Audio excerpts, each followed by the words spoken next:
Okay, this is Project Cloud and welcome to part 3 of my Final Fantasy XIII-2 walkthrough. In this part we're just carrying on where we left off and we're facing our third group of these bug things. I forget what they're called, these Meonicotons or however you say that word. Yeah, so in the last video we had to fight 4 groups of these. This is our third group now. So yeah, we just gotta fight these. Yeah, I don't know if my mic in video 1 was a bit tinny. I don't know how it sounded in video 2, but in video 1 it was quite tinny, so this time I hope it's not. You know how we only get 3-star ratings at the moment, but in the last video I said I get a bit confusion with map orientation, because there's the marker, so I'm obviously looking at the marker thinking, well, there's the marker, and then I realised, oh crap, I've got to kill the 4th group, so I went to go and kill the 4th group at that moment. Then of these ketons or whatever, however the hell you want to say them. Yeah, but I do prefer this game to 13, to be honest. It's a lot more clearer on things how to use. There's a lot more options, especially the cinematic actions, which I like. Options later on in the game I like. The live triggers I like. There's so much about this game that is absolutely awesome. The fact that you time travel and to find out mysteries is quite cool as well. It's the first Final Fantasy that's been introduced on, really, but you know, it works quite well with everything. And we're just using the same tactic in this battle as we used in the last video, where it's just a slash and burn tactic. And after this battle you can go into the town square and, you know, talk to people, but it's really pointless because there's not actually much to do. So just let you watch this cutscene. I think there's a cutscene now, is there? Yeah, I'll let you watch this.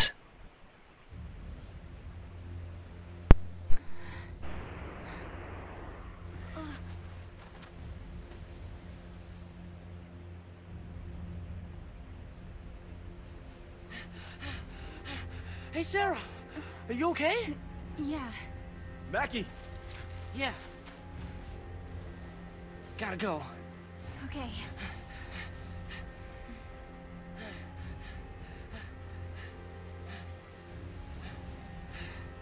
All right, everyone, listen up. The meteorite hit over there. Right. We're gonna check it out. Team Yuge, ready to roll. Well, and careful. That area's crawling with monsters. So stay close. Come on. Okay. Right. You heard him. Move out. With you.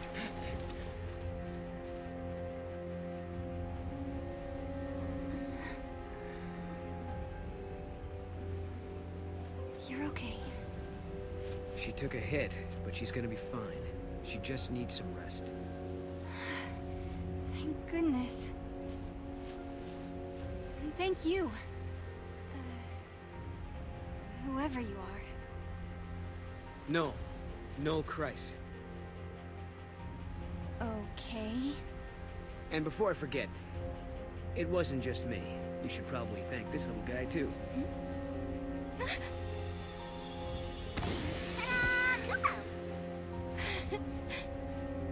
Wow, is that a toy Moogle? He's supposed to be your lucky charm. Your sister gave him to me. Wait, you know Lightning? Mm-hmm. She's the one who told me to come here. Where did you see her? Was it Valhalla? Yeah, how'd you guess? I saw it in a dream. I saw my sister. She gave you the Moogle. Then the meteorite came. And dragged me along with it, I guess. Do you mean you actually rode here on that meteorite? Maybe. I don't know. Damned if I can remember. Why don't we go and check it out? Okay.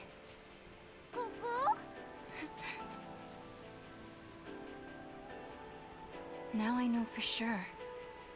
Lightning is alive. She's in a place called Valhalla.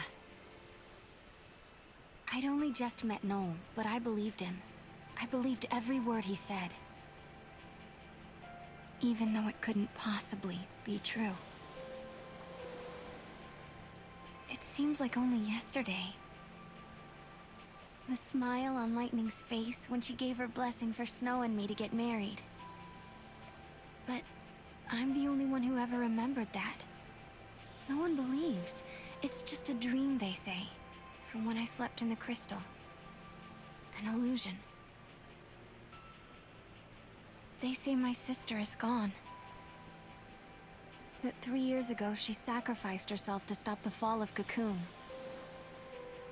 She turned into the crystal pillar that holds Cocoon above the surface of Pulse, and saved both worlds. That's what they say. But even so...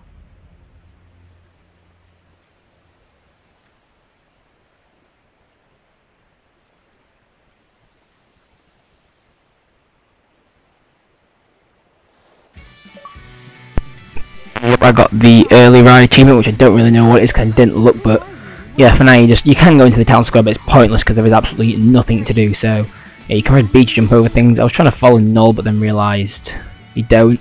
Like I said, I did get a bit confused with the maps, and here you get taught about the mod clock. So I skipped most tutorials until now because I'd known what they were from the previous game, but the mod clock's something new. It's basically when a monster materialises and that little clock thing comes up. If it's in green and you manage to hit it, you get a great, and you get it near a preemptive strike on it. If you hit it less, like when it's halfway, less of a strike, and it's just like how much you get on it. Here's a battle for it against a Pulse Worker Knight, and the tactic you get told is turn to slash and burn for every single one of them. I don't think I did it here though, but you meant to turn to slash and burn. Yeah, I did it now. And then you meant to just use that to stagger them. Once the stagger, go back to double trouble to finish them off. The only creature you want to stay on double trouble for the whole thing is the ones we just versed on the beach, which are called Nectons or Bilalians, or however you say that second word. But them little bug ones, they're the only ones you really want to stay on double trouble for all the way. So yeah, and like I said, with the map orientation and that, I did get a bit lost around here. I had to go all the way up here and then realise, oh crap, I need to go up this little bit of boardwalk, so I jump up there. There was something really hard to get used to be honest, the jumping in the game. This kind of annoyed me when they appear when you're in mid-jump, so I had to like jump up and then get initiated in battle in mid-air, which to be honest looked pretty cool, but it was kind of annoying. It's these things I was here, them Necatons and Specialites, whatever they are. These are the ones where you need to just stay on double trouble for the entire battle, because it takes them out pretty quick. I ignored that because I actually didn't read that part. I just saw slash and burn through the entire thing. So I slash and burn through them, and it does kill them, don't get me wrong, but it slows your battle time down so you get less star rating and stuff like that.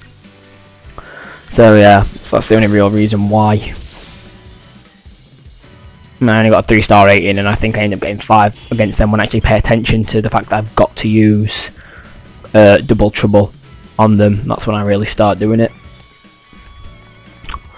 But yeah, like I said, jumping is really quite hard, and navigating. I've forgotten to work from possibly showing you like where to get all the treasures and stuff from, so that's like probably the first treasure you encountered during the entire game. Yeah, so I mean, because like you don't get a full map in this one, so I had to like look and find my way around and stuff.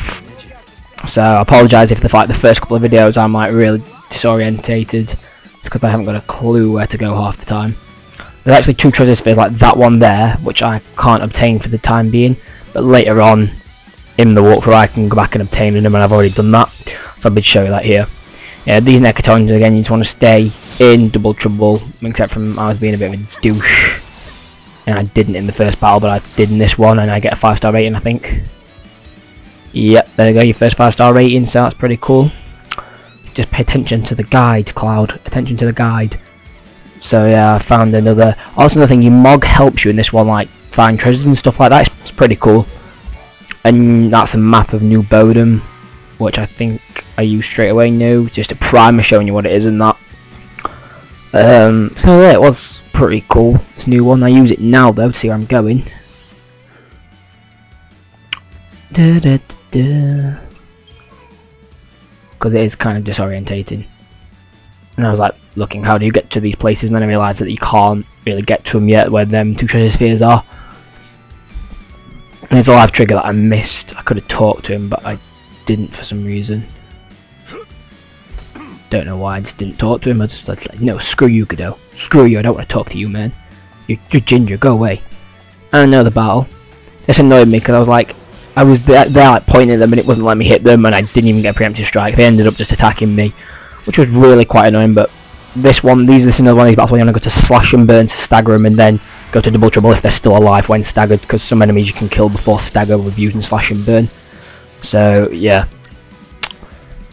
But it's pretty cool, this game. I think it's, I don't know, I'm only a quarter of the way through it, so I can't really judge it that much, but I think it's going to turn out to be better than 13 for me, even if you can't play as Lightning, and I really wanted to, but you know, hey ho, time goes on, doesn't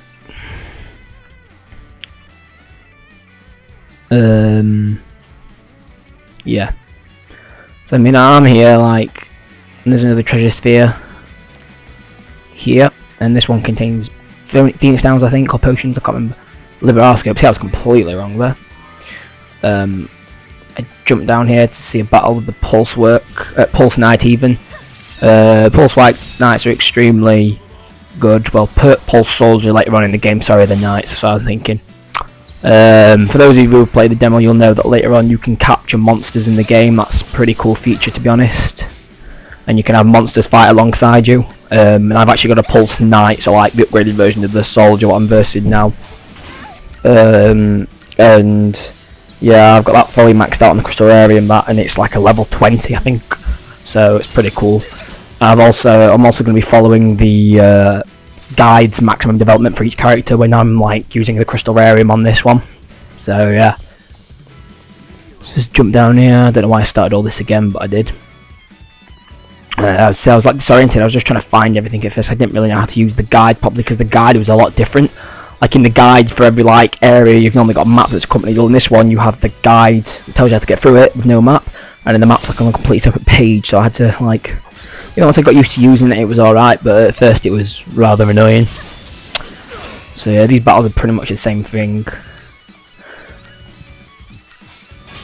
I really should have skipped these battles, you know, like sped them up, but I didn't really see that much of a point, to be honest. So yeah.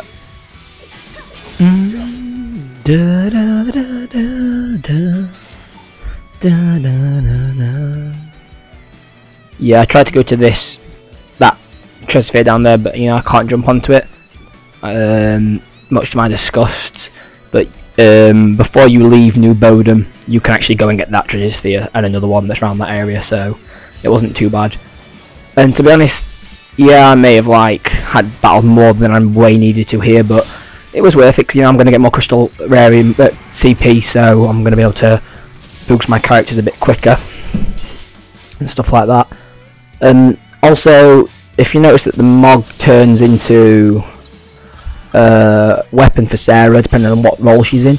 If she's in a Ravenger role, it normally turns to a bow and arrow. If she goes to Commander, it normally turns to a sword. So yeah, that was just something I noticed actually just while doing the commentary for this video just now. I've only just noticed that, to be honest. Yeah. Here's where I get really disorientated.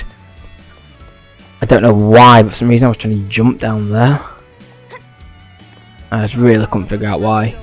So I don't know. I was kind of tired when I did this as well, so I was just trying to get used to it. But yeah, you know.